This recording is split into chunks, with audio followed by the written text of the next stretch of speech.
قال لا تخافا إنني معكما أسمع وأرى. അസ്സാം വലൈക്കും വർഹമത്തുള്ളാഹി വബറകാതുഹു. ബിസ്മില്ലാഹിർ റഹ്മാനിർ റഹീം. അൽഹംദുലില്ലാഹി റബ്ബിൽ ആലമീൻ. അല്ലാഹുമ്മ സ്വല്ലി അലാ മുഹമ്മദിൻ വഅലാ ആലി മുഹമ്മദിൻ കമാ സ്വല്ലൈത അലാ ഇബ്രാഹീമ വഅലാ ആലി ഇബ്രാഹീം ഇന്നക ഹമീദും മജീദ്. ബിസ്മില്ലാഹ്. നമ്മൾ പി എ ജബ്ബാറിൻ്റെ 38 പാർട്ടുകൾ നമ്മൾ ചെയ്തു കഴിഞ്ഞു. ഖുർആൻ പഠന പരമ്പര എന്ന പേരിൽ ഇദ്ദേഹം നടത്തി വരുന്ന വ്യാജ ഖുർആൻ പഠിപ്പിക്കൽ എന്ന് വേണമെങ്കിൽ പറയാം. ആളുകളെ തെറ്റിദ്ധരിപ്പിക്കാൻ വേണ്ടി ഖുർആൻ പഠന ക്ലാസ് എന്ന പേരിൽ ഇദ്ദേഹം ആരംഭിച്ച ക്ലാസ്സിലെ 38 പാർട്ടുകൾ നമ്മൾ അൽഹംദുലില്ലാഹ് ചെയ്തു കഴിഞ്ഞു. ഇനി ബാക്കിയുള്ള ഓരോന്നായിട്ട് ഞാൻ എൻ്റെ ഒഴിവിനനുസരിച്ചിട്ടാണ് ഇത് ചെയ്തുകൊണ്ടിരിക്കുന്നത്. അപ്പം ഇൻഷാ അല്ലാഹ് ഇന്ന് 39ാമത്തെ പാർട്ടിലാണ് നമ്മൾ ഉള്ളത്. എന്തായാലും അദ്ദേഹത്തിന് എന്താണ് പറയാനുള്ളത് എന്ന് ആദ്യം കേൾക്കാം, എന്നിട്ട് മറുപടിയിലേക്ക് കടക്കാം. അതോടൊപ്പം തന്നെ കുറേയധികം പൈങ്കിളി കഥകളും അല്പസ്വല്പം പീസ് വെച്ച കഥകളും ഒക്കെ നമുക്ക് ചർച്ച ചെയ്യേണ്ടതുണ്ട്. അതുകൊണ്ട് ഈ വാക്യങ്ങളും വരികൾക്കിടയിലുള്ള ആശയങ്ങളും ചർച്ച ചെയ്യുമ്പോൾ ശ്രോതാക്കൾ വളരെ ശ്രദ്ധയോടുകൂടി കാര്യങ്ങൾ കേൾക്കണം, ഗ്രഹിക്കണം എന്നാണ് അഡ്വാൻസ് ആയിട്ട് പറയാനുള്ളത്. ഇതിൽ ഭാഷ ഞാൻ പറയുന്നത് എന്താ വെച്ചാൽ ശ്രദ്ധിച്ച് കേൾക്കണം. നമ്മൾ ഒരു ഖുർആൻ പഠന ക്ലാസ്സിലേക്കാണ് നടക്കുന്നത്.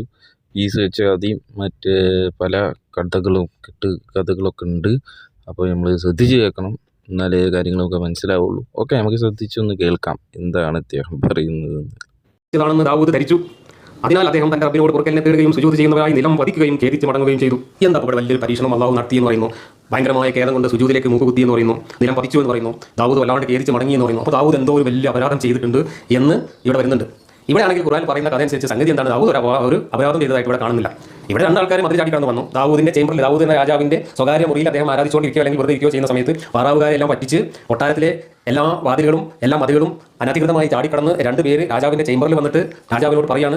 അങ്ങനെ വന്നപ്പോൾ രാജാവ് പേടിച്ചപ്പോൾ പറയാണ്, രാജാവെ പേടിക്കുന്നു വേണ്ട, ഞങ്ങൾ തമ്മിൽ ചെറിയൊരു പ്രശ്നമുണ്ട്, ആ പ്രശ്നത്തിന് ഒരു വിധി കേൾപ്പിക്കാൻ വേണ്ടിയിട്ടാണ് ഞങ്ങൾ വന്നത് എന്ന് പറഞ്ഞിട്ട് അവരവരുടെ കേസ് അവതരിപ്പിക്കാൻ. എന്ന കേസ്, ഇവനെ 99 ആടുകളുണ്ട്, പെണ്ണാടുകൾ. എനിക്കാണെങ്കിൽ ആകെ ഒരു പെണ്ണാടേ ഉള്ളൂ. എന്നിട്ട് ഇവൻ എന്നോട് ഈ പെണ്ണാടിനെ കൂടെ ഓൻ കൊടുക്കണമെന്ന് പറയുകയാണ്. ഓനാണെങ്കിൽ വാചകാടിയിൽ ഭയങ്കര മിടുക്കനായതുകൊണ്ട് എനിക്ക് അവനോട് വർത്താനം പറഞ്ഞിട്ട് ഒക്കുന്നില്ല. ഈ കേസിലാണ് വിധി പറയേണ്ടത് എന്നാണ് ഈ 2 മതിൽ ചാടിക്കണം വന്ന ആൾക്കാർ പറയുന്നത്. അപ്പോൾ ദാവൂദ് അവരോട് അധികം ആലോചിക്കാതെ തന്നെ മറുപടി പറയണം, അതിപ്പോൾ ഇയാൾ ചെയ്യുന്ന തെറ്റന്നെയാണ്. കാരണം 99 ആടുകൾ ഉണ്ടെങ്കിൽ പിന്നെ ഈ ഒരാടിനെ കൂടെ ചോദിക്കുന്നത് തീർച്ചയായിട്ടും ഒരു മര്യാദയില്ലാത്ത ഏർപ്പാടാണ്. അങ്ങനെയൊക്കെയാണ് ചില ആൾക്കാർ, വലിയ കൂട്ടുകാരൊക്കെ ആണെങ്കിൽ പോലും ഇതുപോലെയുള്ള അന്യായങ്ങളൊക്കെ ചെയ്യും. നല്ല ആൾക്കാർ, സത്യവിശ്വാസികളും സൽക്കർമ്മം ചെയ്യുന്നവരും കുറച്ച് ആൾക്കാർ എണ്ണത്തിൽ വളരെ കുറച്ചുള്ളൂ. ബാക്കിയുള്ളവരൊക്കെ ഇവരുമാതിരി കുറ്റപ്പെട്ട ആൾക്കാരാണ്. അവൻ ചെയ്ത് തെറ്റാണ് എന്ന് ഒരു വിധി പറയുന്നു. വിധി പറഞ്ഞ ഉടനെ തന്നെ പിന്നെ അള്ളാഹു പറയാണ്, ഞാൻ അവനെ പരീക്ഷിക്കുകയാണ് എന്ന് അവൻ ധരിച്ചു, ഈ ദാവൂദ്. അതിനാൽ അവൻ ഭയങ്കരമായിട്ട് ഖേദിച്ച് സുജൂദ് ചെയ്ത് മുക്കുകുത്തി വീണ് ഖേദിച്ച് മടങ്ങി എന്നൊക്കെ അള്ളാഹു ഇവിടെ നമുക്ക് പറഞ്ഞു തരണം. എന്താ ഈ ആളുകളുടെ കാര്യത്തിൽ വിധി പറഞ്ഞാൽ ഇത്രയധികം ഖേദിക്കാനും മടങ്ങാനും മുക്കുകുത്തി വീഴാനും ഒക്കെയുള്ള അപരാധം എന്താണ് വല്ല പിടുത്തം കിട്ടുന്നതൊക്കെ കിട്ടൂല. അടുത്ത് നോക്കൂ. അപ്പോൾ അദ്ദേഹത്തിന് അത് നാം പുറത്തു കൊടുത്തു. ഏത് പുറത്തു കൊടുത്തു? എന്താ പുറത്തു കൊടുക്കാൻ മാത്രം ഇടകേണ്ടായത് ഒന്നും ഉണ്ടായിട്ടില്ല. അപ്പോൾ അദ്ദേഹത്തിന് അത് നാം പുറത്തു കൊടുത്തു. അദ്ദേഹത്തിന് നമ്മുടെ പക്കൽ സമീപസ്ഥാനവും നല്ല മടക്ക സ്ഥലവും ഉണ്ട്. തീർച്ച എന്തോ ഒരു വലിയ സംഭവം ഇവിടെ നടന്നിട്ടുണ്ട്. എന്തോ ഒരു സംഭവം, വളരെ ദുരൂഹമായിട്ടുള്ള എന്തോ ഒരു അപരാധം ഇവിടെ ദാവീദ് ചെയ്തിട്ടുണ്ട്. ആ അപരാധം ഈ സന്ദർഭത്തിൽ ഈ ദൈവം പുറത്തു കൊടുക്കുകയാണ് ചെയ്യുന്നത്. പുറത്തു കൊടുത്തിട്ട് വീണ്ടും ദാവീദിന് ഉന്നത സ്ഥാനം ഒക്കെ കൽപ്പിച്ചു കൊടുക്കുകയാണ് ചെയ്യുന്നത്. ഹേ ദാവൂദ്, നിശ്ചയമായും താങ്കളെ നാം ഭൂമിയിൽ ഒരു പ്രതിനിധിയാക്കിയിരിക്കുന്നു. അതുകൊണ്ട് താങ്കൾ ജനങ്ങൾക്കിടയിൽ ന്യായപ്രകാരം വിധി കൽപ്പിക്കുക. താങ്കൾ ദേഹേച്ഛയെ പിൻപറ്റരുത്. ദേഹേച്ഛയെ പിൻപറ്റരുത് അള്ളാഹു ഉപദേശിക്കണം ദാവൂദിനെ. അപ്പോൾ എന്തോ ഒരു ദേഹേച്ഛയെ പിൻപറ്റിയ പ്രശ്നം ഇവിടെ നടന്നിട്ടുണ്ട്. പിൻപറ്റുന്ന വർഷം അള്ളാഹുവിന്റെ മാർഗ്ഗത്തിൽ നിന്ന് താങ്കളെ തെറ്റിച്ചു കളയും. അള്ളാഹുവിന്റെ മാർഗ്ഗത്തിൽ നിന്ന് തെറ്റിപ്പോകുന്നവർക്ക് അവർ ന്യായാധിഷ്ഠാന ദിവസത്തെ വിസ്മരിച്ച കാരണത്തോൾ കഠിനമായ ശിക്ഷ ഉണ്ടായിരിക്കും തീർച്ച. അപ്പോൾ ദാവൂദിനോട് കൊടുത്ത ശേഷം അള്ളാഹു ദാവൂദിനെ വീണ്ടും താക്കീത് ചെയ്യുകയാണ്, ദേഹേച്ഛയെ പിൻപറ്റിക്കൊണ്ട് ഈ മാതിരി തോന്നിയാസങ്ങളൊന്നും ചെയ്യരുത്, അങ്ങനെ ചെയ്താൽ പരലോകത്ത് ഭയങ്കര ശിക്ഷ കിട്ടുമെന്നൊക്കെ പറഞ്ഞ് ഞെട്ടിക്കുന്നുണ്ട് അള്ളാഹുവിടെ. അപ്പോൾ എന്തോ ഒരു സംഭവം ഇവിടെ നടന്നിട്ടുണ്ട്. എന്താണ് സംഭവം എന്നുള്ളത് ഈ ഖുർആൻ വായിച്ചാൽ നമുക്ക് പിടുത്തം കിട്ടില്ല. ഇവിടെ പറയുന്ന കാര്യം, ഒരു 99 ആടുള്ള ഒരു ചങ്ങാതി അവൻ്റെ കൂട്ടുകാരൻ്റെ ആടിനെ കൂടെ ചോദിച്ചു വന്നു. അതിങ്ങനെ ന്യായമാണോ എന്നുള്ള വിധി ചോദിച്ചുകൊണ്ട് 2 ആൾക്കാർ മതിൽ ചാടി പാറാവുകാരെയൊക്കെ പറ്റിച്ച് കൊട്ടാരത്തിനകത്ത് കയറി വന്നിട്ട് വിധി ചോദിച്ചു. അപ്പോൾ അവർ ചെയ്ത തെറ്റാണെന്ന് വിധി പറഞ്ഞു. എന്ന് പറഞ്ഞതിന് ശേഷമാണ് ഭയങ്കരമായ തെറ്റ് ദാവൂദ് ചെയ്തു എന്നും ദാവൂദിന് തെറ്റ് ബോധ്യമായി ദാവൂദ് ഖേദിച്ച് തുടങ്ങി, ദാവൂദ് സുജൂദ് ചെയ്തു എന്നൊക്കെ പറഞ്ഞിട്ട് അവസാനം ദാവൂദിനെ അള്ളാഹു ഈ രീതിയിലൊക്കെ ചീത്തം പറയുന്നുണ്ട്, സഹായിക്കുന്നുണ്ട്, ഭീഷണിപ്പെടുത്തുന്നുണ്ട്. അപ്പോൾ എന്താ സംഭവം? എന്താണ് ഈ 99 ആടും ഒരാടും ഈ ചങ്ങായിമാരെ അങ്ങോട്ടും പറ്റിച്ചതൊക്കെ ആയിട്ടുള്ള ഈ കഥ? അപ്പോൾ എന്താണ് ഈ ദാവൂദിന്റെ ബന്ധം? വല്ല പിടുത്തം കിട്ടുന്നുണ്ടോ? ഇല്ല. ഇനി എന്താണ് ഇവിടെ ഈ കഥ? ഇപ്പോൾ ഈ ദാവൂദ് എന്ന് പറയുന്ന കഥാപാത്രം നിങ്ങൾക്ക് അറിയാം. ഈ കഥാപാത്രത്തെ മുഹമ്മദിന് നിന്നാണ് കിട്ടിയത്. ദാവീദ് ബൈബിളിലെ ഒരു കഥാപാത്രമാണ്. ഇസ്രായേലിൽ കുറേ കാലം ഭരണം നടത്തിയിരുന്ന ഒരു ജൂത രാജാവായിരുന്നു ഈ ദാവീദ്. ഈ ദാവീദിന്റെ കഥ നമ്മളൊക്കെ ബൈബിളിൽ വായിച്ചിട്ടുണ്ട്. വലിയ രസകരമായിട്ടുള്ള ഒരുപാട് അതിശയോക്തിപരമായിട്ടുള്ള കഥകൾ ദാവീദിനെ സംബന്ധിച്ചിട്ടുണ്ട്. ദാവീദ് കുട്ടിയായിരിക്കുമ്പോൾ തന്നെ ഗോലിയാത്ത് എന്ന് പറയുന്ന വലിയൊരു മല്ലൻ അവരുടെ രാജ്യത്തിന്റെ ശത്രുവായിട്ട് അവർ ആക്രമിക്കാൻ വന്ന സമയത്ത് കവണയിൽ കല്ല് വെച്ചിട്ട് ഗോലിയാത്തിനെ ഈ ദാവീദ് എന്ന പയ്യൻ എറിഞ്ഞ് തെറ്റിക്കൊള്ളിച്ച് ഗോലിയാത്ത് ചത്തുപോയി. അങ്ങനെ ദാവീദ് എന്ന പയ്യൻ അവിടുത്തെ ഹീറോ ആയി മാറി, നാട്ടുകാരുടെ എല്ലാവരുടെ ഹീറോ ആയി മാറി. അങ്ങനെ നാട്ടുകാരെല്ലാവരും കൂടെ അവരെ പിടിച്ച് രാജാവാക്കി. അവിടെ ഉണ്ടായിരുന്ന രാജാവിന്റെ സ്ഥാനം പോയി. അങ്ങനെ ഈ രാജാവിന് ഇവരോട് സ്വയമായിട്ട് രാജാവ് ഇവനെ കൊല്ലാൻ ശ്രമിച്ചു. ഇങ്ങനെ ഒരുപാട് കഥകൾ ബൈബിളിൽ പറഞ്ഞിട്ടുണ്ട്. അങ്ങനെയുള്ള ദാവീദിന്റെ ജീവിതത്തിൽ എന്തോ ഒരു വലിയ സംഭവം നടന്നതായിട്ട് ഇവിടെ ഖുർആൻ ഒരു സൂചന തരുന്നു. പക്ഷേ എന്താണ് നടന്ന സംഭവം എന്ന് വ്യക്തമായി പറയുന്നതിന് പകരം ഇവിടെ എന്തൊക്കെയോ ഉരുണ്ട് കളിച്ചുകൊണ്ട് ഒരു സിംബോളിക് ആയിട്ടുള്ള വേറൊരു കഥ കൊണ്ടുവന്ന് വിളമ്പിയിരിക്കുകയാണ് മുഹമ്മദ്.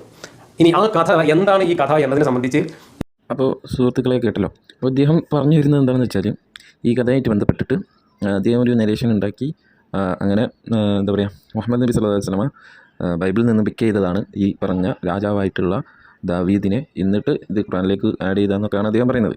എന്തായിക്കോട്ടെ, അതൊക്കെ നമുക്ക് വിശദീകരിക്കാം.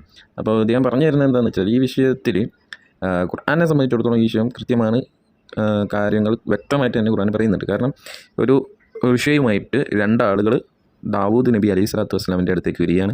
ആ വിഷയം പറയുകയാണ്, ഇങ്ങനെ ഒരു കേസുണ്ട്, അപ്പോൾ ഈ കേസിൽ നല്ല രീതിയിൽ നിങ്ങൾ വിധി പറയണം എന്നുള്ളത് പറയണം. അപ്പോൾ നീതിമാനായ ദാവൂദ് നബി അലൈഹി സ്വലാത്തു വസ്സലാമിൻ്റെ അടുത്ത് ചെന്ന് പറയുകയാണ്. അപ്പം പെട്ടെന്ന് തന്നെ ഈ വാദിയായിട്ട് വന്ന ആൾക്ക് അനുകൂലമായിട്ടുള്ള ഒരു വിധി അവിടെ ദാവൂദ് നബി അലൈഹി സ്വലാത്തു വസ്സലാം പുറപ്പെടുവിച്ചു. അതായത് അത് തെറ്റാണ്, മറ്റാൾ ചെയ്തത് തെറ്റാണ്, അപ്പോൾ അങ്ങനെ ചോദിക്കാൻ പാടില്ല എന്നൊക്കെ പറഞ്ഞിട്ട് കൃത്യമായിട്ട് പറയുന്നുണ്ട്.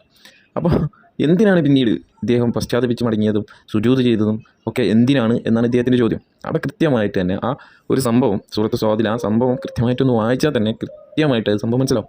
അപ്പോൾ ഇവിടെ ഒരു വൺ സൈഡ് മാത്രമാണ് ദാവൂദ് നബി അലൈഹി സ്വലാത്തു വസ്സലാം കേട്ടത്.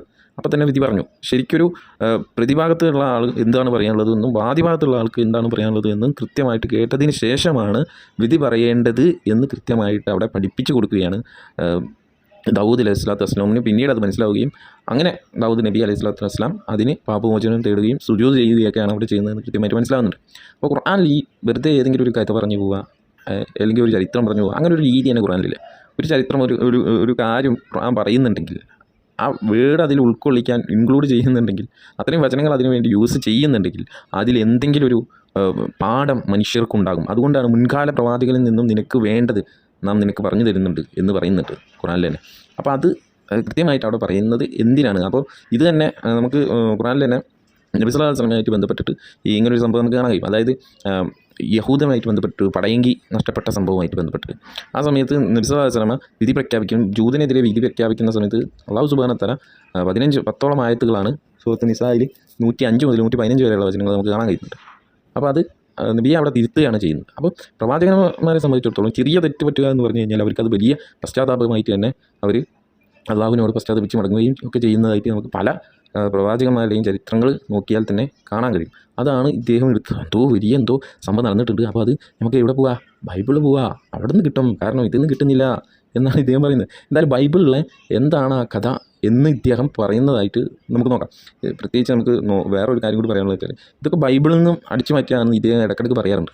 ശരിക്കും അങ്ങനെ ചെയ്യാൻ കഴിയില്ല. കാരണം നബി സല്ലല്ലാഹു അലൈഹി വസല്ലമയെ സംബന്ധിച്ചിടത്തോളം പല പ്രശ്നങ്ങൾ വരുമ്പോഴാണ് ആയത്തുകൾ ഇറങ്ങുന്നത്, അല്ലെങ്കിൽ ഒരു കാര്യത്തിൽ ഒരു തീർപ്പ് കൽപ്പിക്കാൻ, അല്ലെങ്കിൽ ചില ചോദ്യങ്ങൾ വരുമ്പോൾ, അങ്ങനെയൊക്കെയാണ് ഖുർആനിൽ വചനങ്ങൾ ഇറങ്ങിയിട്ടുള്ളത്. അപ്പോൾ ഈ സന്ദർഭത്തിനൊത്ത മറ്റേ ചരിത്ര സംഭവം എവിടുന്ന് എടുക്കണം, ബൈബിളിൽ നിന്ന് ഇങ്ങോട്ട് എടുക്കണം. എന്നാൽ നബി സല്ലല്ലാഹു അലൈഹി വസല്ലമയെ സംബന്ധിച്ചിടത്തോളം അദ്ദേഹം ഒരു വചനം പോലും വായിച്ചതായിട്ടോ, ഒരു ബുക്ക് വായിച്ചതായിട്ടോ, ഒരു ബുക്ക് എഴുതിയതായിട്ടോ, ഒരു കവിത രചിച്ചതായിട്ടോ ഒന്നും നമുക്ക് ചരിത്രത്തിൽ കാണാൻ കഴിയില്ല. ഇദ്ദേഹം കൊണ്ടുവരട്ടെ അങ്ങനെയാണെങ്കിൽ. ഇനി ആരെങ്കിലും പറഞ്ഞു കൊടുക്കണം എന്നുണ്ടെങ്കിൽ എന്ത് ചെയ്യണം, ഈ ഒരു വിഷയം ഇങ്ങനെ വന്നു, അങ്ങനെ ആ വിഷയമായിട്ട് ഇങ്ങനെ ആളായിട്ട് സംസാരിക്കാം.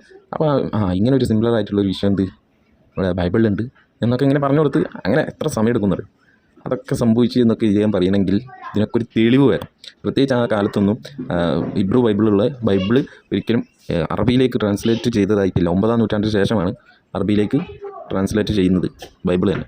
അപ്പോൾ എന്തായാലും ബൈബിളിൽ ഇദ്ദേഹം പറഞ്ഞത് എന്താണ്, അവിടുത്തെ കഥ അദ്ദേഹം പറയുന്നുണ്ട്, അതൊന്ന് കേൾക്കാം. പറയുന്നത് നമുക്കൊന്ന് വിശദമായിട്ട് വായിച്ചു നോക്കാം. പഴയ നിയമത്തിൽ ശമൂവേൽ 2:11 മുതലാണ് വായിക്കുന്നത്. ആ വത്സരം വസന്തത്തിന്റെ രാജാക്കന്മാർ യുദ്ധത്തിന് പോകുന്ന കാലത്ത് ദാവീദ് യോവാബിനെയും കൂടെ തന്റെ ദാസരെയും എല്ലാ ഇസ്രായേൽക്കാരെയും യാത്രയാക്കി. അവർ അമ്മോനിയരെ നശിപ്പിച്ചു, റബ്ബ നഗരം ഉപരോധിച്ചു. ദാവീദാകട്ടെ ജെറുസലേമിൽ പാർത്തു. ഒരു ദിവസം വൈകുന്നേരം ദാവീദ് കിടക്കയിൽ നിന്ന് എഴുന്നേറ്റ് കൊട്ടാരത്തിന്റെ മട്ടുപ്പാവിൽ ഉലാത്തുകയായിരുന്നു. മട്ടുപ്പാവിൽ നിന്ന് രാജാവ് ഒരു സ്ത്രീ കുളിക്കുന്നത് കണ്ടു. അവൾ അതീവ സുന്ദരിയായിരുന്നു. ദാവീദ് ആളയച്ച് അവളെക്കുറിച്ച് അന്വേഷിച്ചു. ഒരാൾ പറഞ്ഞു, ഇത് ബത്ശേബ അല്ലേ, ഏലിയാമിന്റെ പുത്രി, ഹിത്തിയനായ ഊറിയായുടെ ഭാര്യ. ദാവീദ് ദൂതരെ അയച്ച് അവളെ വരുത്തി. അവൾ അയാളുടെ അടുക്കലെത്തി. അയാൾ അവളുടെ കൂടെ ശയിച്ചു. ബ്രാക്കറ്റിൽ അവൾ ആർത്തവശുദ്ധി നീങ്ങി ശുദ്ധീകൃതയാകുന്ന കാലമായിരുന്നു അത്. പിന്നീട് അവൾ സ്വഭവനത്തിലേക്ക് മടങ്ങി. അവൾ ഗർഭിണിയായി. അവൾ ആളയച്ച് ദാവീദിനെ അറിയിച്ചു, ഞാൻ ഗർഭിണിയാണ്. ദാവീദ് യോവാബിന് കൽപ്പന അയച്ചു, ഹിത്തിയനായ ഊറിയായെ എൻ്റെ അടുത്തേക്ക് അയക്കുക. യോവാബ് ഊറിയായെ ദാവീദിന്റെ അടുക്കലേക്ക് അയച്ചു. ഊറിയ ദാവൂദിന്റെ അടുക്കലെത്തി. ദാവീദ് അയാളോട് യോവാബിന്റെ ക്ഷേമവും ജനങ്ങളുടെ ക്ഷേമവും യുദ്ധത്തിന്റെ ഗതിയും അന്വേഷിച്ചു. ദാവീദ് ഊറിയായോട് പറഞ്ഞു, നീ വീട്ടിൽ ചെന്ന് കാല് കഴുകുക. ഊറിയ കൊട്ടാരത്തിൽ നിന്ന് പുറത്തു കടന്നു. ഒരു രാജസമ്മാനം അയാളെ പിന്തുടർന്നു. ഊറിയാകട്ടെ കൊട്ടാരവാതിൽക്കൽ യജമാനന്റെ ദാസഗണത്തോടൊപ്പം കിടന്നുറങ്ങി. അയാൾ സ്വഭവനത്തിലേക്ക് പോയില്ല. ഊറിയ സ്വഭവനത്തിലേക്ക് പോയില്ല എന്ന് കേട്ട് ദാവീദ് ഊറിയായോട് ചോദിച്ചു, നീ യാത്ര കഴിഞ്ഞ് വന്നവനല്ലേ, എന്തുകൊണ്ടാണ് നിന്റെ വീട്ടിലേക്ക് പോകാതിരുന്നത്? ഊറിയ ദാവീദിനോട് പറഞ്ഞു, പേടകവും ഇസ്രായേലും യഹൂദായും കൂടാരങ്ങളിൽ വസിക്കുന്നു. എൻ്റെ യജമാനായ യോവാബും യജമാനന്റെ ദാസരും മൈതാനത്തിൽ പാളയമടിച്ചിരിക്കുന്നു. ആ നിലക്ക് തിന്നാനും കുടിക്കാനും ഭാര്യയോടൊപ്പം ശയിക്കാനും ഞാൻ വീട്ടിൽ പോകുമോ? അങ്ങാണ് അങ്ങയുടെ ജീവനാണ്, അത് ഞാൻ ചെയ്യുകയില്ല. അപ്പോൾ ദാവീദ് ഊരിയായോട് പറഞ്ഞു, ഇന്നത്തേക്ക് കൂടി നീ ഇവിടെ വസിക്കുക, നാളെ ഞാൻ നിന്നെ പോകാൻ അനുവദിക്കാം. അങ്ങനെ അന്നും പിറ്റേന്നും ഊരിയ അപ്പം ഇത് മുഴുവൻ കഥ നമ്മൾ കേൾക്കുകയാണെങ്കിൽ ഒരുപാട് സമയമെടുക്കും. അപ്പോൾ അതുകൊണ്ട് ഏകദേശം ഞാനൊരു ചെറിയ രൂപം പറയാം. അതായത് ഇങ്ങനെ ഒരു സ്ത്രീയെ കാണുന്നു, കുളിക്കുന്നതായിട്ട് കാണുന്നു. ആ സ്ത്രീയെ ആകൃഷ്ടനായിട്ട് അദ്ദേഹം രാത്രി അന്തഃപുരയിലേക്ക് വിളിപ്പിക്കുന്നു. അങ്ങനെ ആ ദിവസം അവരുമായിട്ട് ക്ഷയിക്കുന്നു, ബന്ധപ്പെടുന്നു, പിന്നീട് പോകുന്നു. അങ്ങനെ കുറച്ച് ദിവസം കഴിഞ്ഞപ്പോൾ ആ സ്ത്രീ ഗർഭിണിയാണെന്ന് അറിയിക്കുന്നു, രാജാവിനെ അറിയിക്കുന്നു. അങ്ങനെ ഈ ഒരു സൈനികൻ്റെ ഭാര്യ ആയതുകൊണ്ട് തന്നെ ആ സൈനികനെ വിളിച്ചു വരുത്തുന്നു. പിന്നീട് ആ സൈനികനെ തൻ്റെ കൊട്ടാരത്തിൽ താമസിപ്പിച്ച് പിന്നീട് അയാളെ കൊല്ലുന്നതായിട്ടും അങ്ങനെയൊക്കെയാണ് ഈ കഥ പോകുന്നത്. ഇങ്ങനെ വരുന്ന ഒരുപാട് കഥകൾ നമുക്ക് ബൈബിളിൽ കാണാൻ കഴിയും. ഇപ്പോൾ പല പ്രവാചകന്മാരെ പറ്റി, നോഹയെ പറ്റി, അതേപോലെ ലോത്തിനെ പറ്റി പല അശ്ലീല കഥകളും ബൈബിളിൽ കാണാൻ കഴിയും. അപ്പോൾ ഇതൊക്കെ നമുക്ക് ബൈബിൾ പ്രകാരം തന്നെ ഇത് നമുക്ക് മനസ്സിലാക്കാൻ കഴിയുന്നത് ബൈബിളിൽ പല കാലത്തായിട്ട് പല ആളുകളും രചിച്ച ഒരു സംഭവങ്ങളാണ് പലതും. അതായത് ദൈവിക വചനങ്ങൾ കൂടെ ആളുകളുടെ ചില വചനങ്ങളും അതിലുണ്ട്. അവർ തന്നെ എഴുതി ഉണ്ടാക്കിയ വചനങ്ങൾ. ഇപ്പോൾ ഉദാഹരണത്തിന് യേശു ആദ്യമായിട്ട് ഒരു അത്ഭുതം കാണിക്കുന്നത് വൈന്, അതായത് മദ്യം ഉണ്ടാക്കുന്നതായിട്ടാണ് പറയുന്നത്. അപ്പോൾ അങ്ങനെയുള്ള പല കാര്യങ്ങളും. അപ്പോൾ ഇയാൾ തന്നെ പറയുന്നുണ്ട്, പല അതിശോക്തമായ കാര്യങ്ങളൊക്കെ പറയുന്നുണ്ട്. അതായത് ഗോലിയാത്തിനെ ഒരു ചെറുപ്പക്കാരൻ കവണ വെച്ച് അടിക്കുന്നത്, അതൊക്കെ അതിശോക്തിയായിട്ടാണ് ഇയാളത്തിന് തോന്നിയത്. പക്ഷേ ഇതൊക്കെ ഭയങ്കര നടന്ന സംഭവമായിട്ടുമാണ് തോന്നിയത്. അതെന്താ കാരണം വെച്ചാൽ ഇത് ആണ് വിമർശിക്കാൻ പറ്റിയ സംഭവം, മറ്റേത് വിമർശിക്കാൻ പറ്റില്ല. ഒരു ചെറുപ്പക്കാരൻ വന്ന് അങ്ങനെ ഒരു ഹീറോ ആവുന്ന ഒരു സംഭവമാണല്ലോ. അപ്പോൾ അങ്ങനെയുള്ള ഒരു രീതിയാണ് ഇദ്ദേഹം എടുക്കുന്നത്. ഇദ്ദേഹത്തിന് പറ്റിയ കാര്യങ്ങൾ പിക്ക് ചെയ്തുകൊണ്ട് വിമർശിക്കാൻ ആവശ്യമായ രീതിയിൽ വിമർശിക്കുക എന്നുള്ളത്. നമ്മളെ സംബന്ധിച്ചിടത്തോളം ബൈബിളല്ല നമ്മളുടെ ആധികാരിക ഗ്രന്ഥം. ബൈബിൾ എന്ന് പറഞ്ഞു കഴിഞ്ഞാൽ അത് ആളുകൾ കൈകടത്തിയതായിട്ടാണ്. ഖുർആൻ പല സ്ഥലത്തും സ്വന്തം കൈകൾ കൊണ്ട് പുസ്തകം എഴുതി ഉണ്ടാക്കുകയും എന്നിട്ടത് അള്ളാഹുവിൻ്റെ വചനങ്ങളാണെന്ന് പറയുകയും ചെയ്യുന്നവർക്ക് നാശം എന്നാണ് ഖുർആൻ പറഞ്ഞിട്ടുള്ളത്. അതുപോലെ തന്നെ ഇതേപോലെ തന്നെ നമുക്ക് പഴയ നിയമത്തിൽ യെരമ്യായുടെ പുസ്തകത്തിൽ യെരമ്യ തന്നെ പറയുന്നതായിട്ട് ശാസ്ത്രിമാരുടെ കള്ളക്കയ്യെഴുത്തുകോൽ നിങ്ങൾ ജ്ഞാനികളെന്ന് നിങ്ങൾ പറയുന്നുണ്ടല്ലോ, എന്നാൽ നിങ്ങളുടെ കള്ളക്കയ്യെഴുത്തുകോൽ ഇതിനെ വികലമാക്കിയിരിക്കുന്നു എന്ന് കൃത്യമായിട്ട് അവിടെ യെരമ്യ പ്രവാചകൻ കൃത്യമായിട്ട് യെരമ്യാവ് പറയുന്നുണ്ട്. അപ്പം ഇതുപോലെ തന്നെ ഇനി നമുക്ക് ഇങ്ങനെ ഇത്ര ലംബടനൊക്കെ ആയിട്ടുള്ള ഒരാളെയാണോ യേശു തൻ്റെ പിതാവിൻ്റെ, അതായത് വംശാവലിയിലേക്ക് ചേർക്കുന്നതായിട്ടും നമുക്ക് പുതിയ നിയമത്തിലും മത്തായിയുടെ പുസ്തകത്തിലെ 1-ാം അധ്യായത്തിലെ 1-ാമത്തെ വാക്കിൽ തന്നെ കാണാം. യേശുവിൻ്റെ വംശാവലി എന്ന് തുടങ്ങുന്നത് അബ്രാഹാമിൻ്റെ പുത്രനായ ദാവീദിൻ്റെ പുത്രനായ യേശുവിൻ്റെ വംശാവലി എന്ന് പറഞ്ഞുകൊണ്ടാണ് തുടങ്ങുന്നത്. അപ്പം ഇങ്ങനെയൊക്കെയാണ് ഇത് രണ്ട് രീതിയിൽ, അതായത് ഒന്ന് വൈരുദ്ധ്യമായിക്കൊണ്ട് ഒന്ന് നീതിമാനായ ദാവീദിനെക്കുറിച്ചും വളരെ നല്ല രീതിയിൽ പറയുന്നതായിട്ടും ദാവീദിനെക്കുറിച്ചും, അതേപോലെ തന്നെ ദാവീദിൻ്റെ ഒരു സങ്കീർത്തനം എന്നൊരു പുസ്തകം തന്നെയുണ്ട്. ഒരുപാട് അധ്യായങ്ങളടങ്ങിയ പുസ്തകം, ഒരു അധ്യായത്തിന് ഒരുപാട് വചനങ്ങളുള്ള പുസ്തകമാണ് സങ്കീർത്തനം എന്ന് പറഞ്ഞു കഴിഞ്ഞാൽ. അപ്പോൾ അങ്ങനെയുള്ള ഒരാളെ പറ്റിയിട്ട് അത് യഹൂദന്മാരായിട്ടുള്ള ആളുകൾ, അതായത് ബൈബിൾ എഴുതുന്നത് തന്നെ ഒരുപാട് മൂസാ നബി അലൈഹി സ്വലാത്തു വസ്സലാമിൻ്റെയും കാലശേഷം, ഒരുപാട് കാലശേഷമാണ് ബൈബിൾ എഴുതപ്പെടുന്നത്, രചിക്കപ്പെടുന്നത് തന്നെ. അപ്പോൾ അതിൽ ഒരുപാട് കള്ളക്കയ്യെഴുത്തുകോല് കയറിയിട്ടുണ്ട് എന്നുള്ളത് കൊണ്ടാണ് ഇതിനെയൊക്കെ ശരിയാക്കിക്കൊണ്ടാണ് അവസാന ഗ്രന്ഥമായ വിശുദ്ധ ഖുർആൻ ഇറങ്ങിയിട്ടുള്ളത്. എന്നിട്ട് അതിൽ നിന്ന് എടുത്തിട്ട് ഇതിലേക്ക് കോട്ട് ചെയ്ത് കൊണ്ടുവരിക എന്നുള്ളത് എത്രത്തോളം അപഹാസ്യമാണ്. എന്നിട്ട് ഇയാൾ ഖുർആൻ പഠന ക്ലാസ് എന്ന പേരും കൊടുക്കുക അതിന്. ഇത് നമ്മുടെ നാട്ടിൽ മുതലക്കുളം എന്ന് പറഞ്ഞു കഴിഞ്ഞാൽ അവിടെ മുതലയില്ല കുളമില്ല. അതേപോലെ ഖുർആനായിട്ടൊരു ബന്ധമില്ലാത്ത പല കാര്യങ്ങളുമായിട്ടാണ് ഇദ്ദേഹം വരുന്നത്. അപ്പോൾ ഈ ഒരു സംഭവത്തെ ഞാൻ ആദ്യം പറഞ്ഞു, ഖുർആൻ പറഞ്ഞ ഒരു പാഠമുണ്ട് അതിന് ഉൾക്കൊള്ളാനുള്ള, ആ പാഠത്തിന് വേണ്ടിയിട്ടാണ് ഖുർആൻ ആ വിഷയം കൊണ്ടുവന്നത്. പക്ഷേ ഇദ്ദേഹത്തെ പോലുള്ള ആളുകൾക്ക് അത് മനസ്സിലായില്ലെങ്കിൽ അത് മനസ്സിലായിട്ടില്ല എന്ന് പറയുകയാണ് വേണ്ടത്. അല്ലാതെ ഇദ്ദേഹത്തിൻ്റെ ചില ഇസ്രായേലിയത്ത് കഥകൾ ഇങ്ങനെയൊക്കെ പറയാറുണ്ട് എന്ന് ചില മുഫസ്സിറുകൾ പറയാറുണ്ട്. കാരണം ഇസ്രായേലിയത്തിൽ ഇങ്ങനെ പല കഥകളുണ്ട്. പക്ഷേ അതൊന്നും നമുക്ക് വിശ്വാസയോഗ്യമായതല്ല. പ്രത്യേകിച്ച് ഒരു പ്രവാചകൻ അതുപോലെയുള്ള കാര്യങ്ങളൊന്നും ചെയ്യുകയുമില്ല എന്നും കൃത്യമായിട്ട് നമുക്ക് പല മുഫസ്സിറുകളും രേഖപ്പെടുത്തിയായിട്ടും ഒക്കെ കാണാം.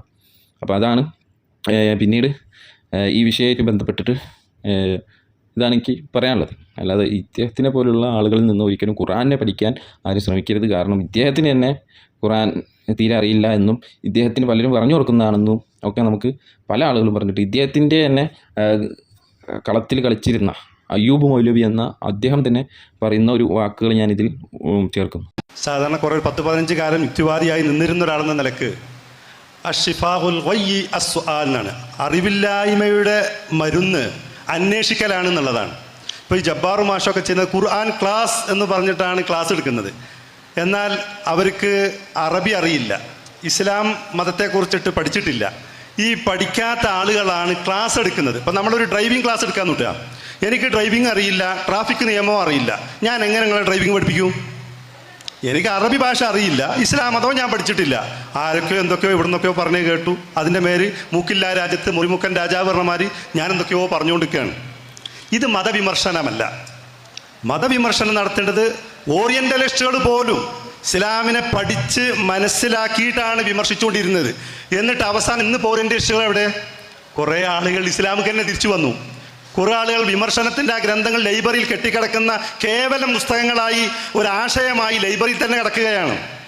അതുകൊണ്ട് ഈ ഖുർആനിൽ ഓതിയ ഈ ആയത്തുകളൊക്കെ ഇസ്ലാം സമഗ്രമാണ്, സമ്പൂർണമാണ്.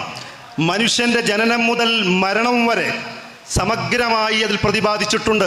വ്യക്തിജീവിതം, സമൂഹ ജീവിതം, രാഷ്ട്രജീവിതം, അങ്ങനെ സകലമാന കാര്യവും. അപ്പോൾ മനസ്സിലായല്ലോ. അപ്പോൾ ഇതാണ് ഇദ്ദേഹത്തിൻ്റെ ക്വാളിഫിക്കേഷൻ. ഇസ്ലാമുമായിട്ടൊരു ബന്ധവുമില്ലാത്ത പല കാര്യങ്ങളുമാണ് ഇദ്ദേഹം പറയുന്നത്. ഇസ്ലാമിനെ വിമർശിക്കേണ്ടത് ഇസ്ലാമിനെ പഠിച്ചിട്ട് വിമർശിക്കുക, അല്ലാതെ ഇസ്ലാമിനെ വിമർശിക്കാൻ വേണ്ടിയല്ല പഠിക്കാൻ നിൽക്കരുത്. അത് ഞാൻ പല പ്രാവശ്യം പറഞ്ഞിട്ടുണ്ട്. ഇദ്ദേഹത്തെ നമ്മൾ പല പ്രാവശ്യം പറഞ്ഞിട്ടുണ്ട് ഈ വിഷയവുമായിട്ട് ബന്ധപ്പെട്ടിട്ട്. നിങ്ങൾക്ക് എപ്പോൾ വേണമെങ്കിലും നമ്മളെ ബന്ധപ്പെടാം. ഈ വിഷയത്തിൽ നിങ്ങൾ ഖുർആൻ ക്ലാസ്സുമായിട്ട് ബന്ധപ്പെട്ടിട്ട് ഏത് വിഷയവും നിങ്ങൾ കൊണ്ടുവന്നാലും നമുക്കതിന് കൃത്യമായ മറുപടി ഉണ്ട് എന്ന് മനസ്സിലാക്കുക. അപ്പം ഈ വിഷയത്തിൽ നമ്മൾ പല പ്രാവശ്യം ഇദ്ദേഹത്തെ കോണ്ടാക്ട് ചെയ്യാൻ ശ്രമിച്ചെങ്കിലും ഇദ്ദേഹത്തെ കിട്ടിയിട്ടില്ല. എന്തായാലും ഇൻഷാ അല്ലാഹ് ഇദ്ദേഹം വരികയാണെങ്കിൽ നമുക്ക് ഈ വിഷയത്തിൽ സംവാദം നടത്താം, പ്രശ്നമൊന്നുമില്ല. അൽഹംദുലില്ലാഹ്, അത് നല്ലതാണ്. നിങ്ങൾ പഠിക്കാൻ വേണ്ടിയാവണം വിമർശിക്കേണ്ടത്, അതല്ലാതെ വിമർശിക്കാൻ വേണ്ടി പഠിക്കരുത് എന്ന് പ്രത്യേകിച്ച് ഓർമ്മിപ്പിക്കുന്നു. നമ്മളെല്ലാവരുടെയും ജീവിതം എന്നുള്ളത് ഈ ഇഹലോക ജീവിതം മാത്രമല്ല, അതിനുശേഷം ഒരു ജീവിതമുണ്ട് എന്ന് മനസ്സിലാക്കിക്കൊണ്ട് കാര്യങ്ങളെ ഉൾക്കൊള്ളാൻ ശ്രമിക്കുക. ഉണ്ടാകുമോ എന്നൊരു ചിന്തയെങ്കിലും നിങ്ങൾ മുന്നിലേക്ക് വെച്ചുകൊണ്ട് ഞാൻ ഈ വിഷയം നിർത്തുകയാണ്. ഖുർആനെ സംബന്ധിച്ചിടത്തോളം അത് സത്യാസത്യ വിവേചനത്തിനുള്ള ഒരു ഗ്രന്ഥമാണ്. അതിൻ്റെ രീതിയിൽ പഠിക്കാൻ ശ്രമിക്കുക, വായിക്കാൻ ശ്രമിക്കുക. അത് ഫുർഖാനാണ്, സത്യാസത്യ വിവേചനത്തിനുള്ള ഗ്രന്ഥമാണ്. മുൻ വേദഗ്രന്ഥങ്ങളെ ശരിവെച്ചുകൊണ്ട് അതിലെ ചില തെറ്റുകളെ ചൂണ്ടിക്കാണിച്ചുകൊണ്ടും ഒക്കെയാണ് ഖുർആൻ അവതരിപ്പിച്ചിട്ടുള്ളത്. അപ്പം ആ രീതിയിൽ മനസ്സിലാക്കാൻ ശ്രമിക്കുക. അത് അള്ളാഹു നമുക്ക് നൽകിയ ഒരു പ്രകാശമാണ്. പ്രകാശം എന്ന് പറഞ്ഞാൽ നമ്മൾ ഇരുട്ടിൽപ്പെട്ട ആളുകൾക്ക് അത് ഒരു വെളിച്ചമാണ്. ആ വെളിച്ചത്തിലൂടെ നടന്നു പോയാൽ കൃത്യമായ വഴിയിലൂടെ നമുക്ക് സ്വർഗത്തിലേക്ക് എത്താം. ഈ ജീവിതത്തിൽ നിന്നും മറ്റൊരു ജീവിതത്തിലേക്ക് എത്താനുള്ള വഴിയാവട്ടെ എന്ന് ഞാൻ ആത്മാർത്ഥമായി കൊണ്ട് പ്രാർത്ഥിക്കുകയാണ്. അള്ളാഹു നമ്മളെല്ലാവരെയും സ്വർഗത്തിൽ ഒരുമിച്ച് കൂട്ടുമാറാകട്ടെ. വാഹിർ ദഅ്വാനാ അൽഹംദുലില്ലാഹി റബ്ബിൽ ആലമീൻ. അസ്സലാമു അലൈക്കും വറഹ്മത്തുള്ളാഹി വബറകാതുഹു.